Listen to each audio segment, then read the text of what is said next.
Assalamualaikum warahmatullahi wabarakatuh. Selamat pagi, ASN berakhlak bangga melayani bangsa. Perkenalkan, saya Andre Maesa Putra.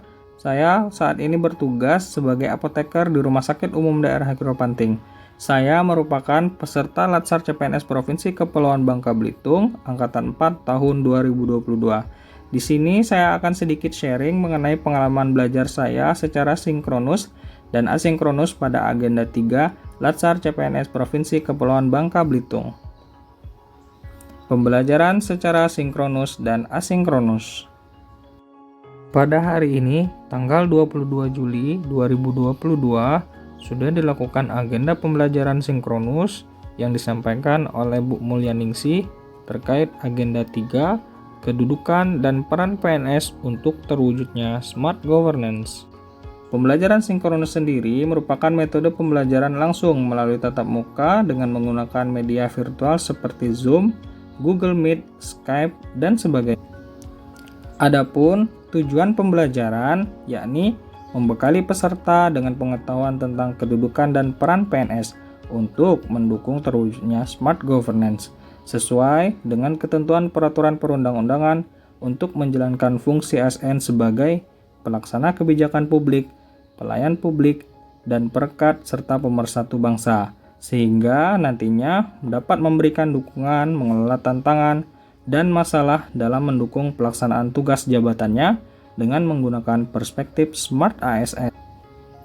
Selain itu juga disampaikan terkait karakter PNS yang profesional.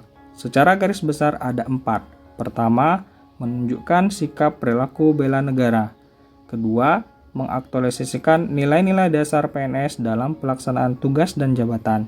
Ketiga, mengaktualisasikan kedudukan dan peran PNS untuk terwujudnya smart governance sesuai dengan ketentuan peraturan perundang-undangan. Keempat, menunjukkan penguasaan kompetensi teknis yang dibutuhkan sesuai dengan bidang tugas. Setiap ASN harus dapat merespon perkembangan teknologi dan informasi dengan positif. Setiap ASN juga harus dapat bersikap adaptif terhadap teknologi agar kinerja pelayanan itu lebih cepat, akurat, dan efisien. Diharapkan juga setiap pegawai dapat memiliki profil sebagai smart ASN yang terdiri dari nasionalisme, integritas, wawasan global, hospitality, networking, penguasaan teknologi informasi, bahasa asing, dan juga entrepreneurship. Secara garis besar dapat kita tarik kelebihan dan kekurangan dari metode pembelajaran sinkronus. Kelebihannya, yang pertama, mendapatkan materi pembelajaran secara langsung dan dapat mengajukan pertanyaan secara langsung juga kepada pemateri. Kedua, pembelajaran dilakukan secara dua arah sehingga lebih komunikatif dan juga interaktif. Dan yang ketiga, memperoleh pembelajaran yang maksimal dari pemateri. Namun terdapat juga kekurangan dari metode sinkronus ini. Yang pertama ialah kita harus punya koneksi internet yang bagus dan stabil. Kedua, waktu yang kurang fleksibel atau dibatasi. Ketiga, memerlukan tambahan biaya untuk kuota internet.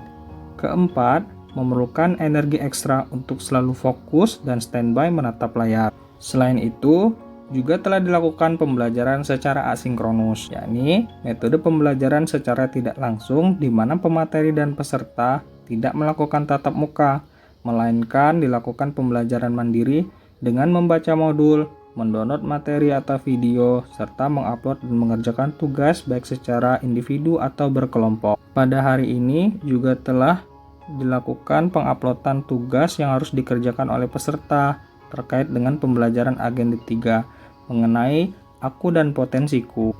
Tiap peserta diharapkan dapat mendeskripsikan potensi diri masing-masing serta tugas pokok dan fungsi jabatan sesuai dengan jabatan peserta masing-masing. Materi pembelajaran asinkronus dapat diakses melalui laman Kolabjar ASN Pintar. Selain itu, juga pembelajaran secara asinkronus dilakukan melalui media MOOC. Diharapkan setiap peserta tidak hanya mengerjakan soal saja dan membaca modul lalu melupakan, namun tetap mengimplementasikan dari hasil membaca modul tersebut. Dari metode pembelajaran asinkronus tentunya dapat ditarik kesimpulan kelebihan dan kekurangan.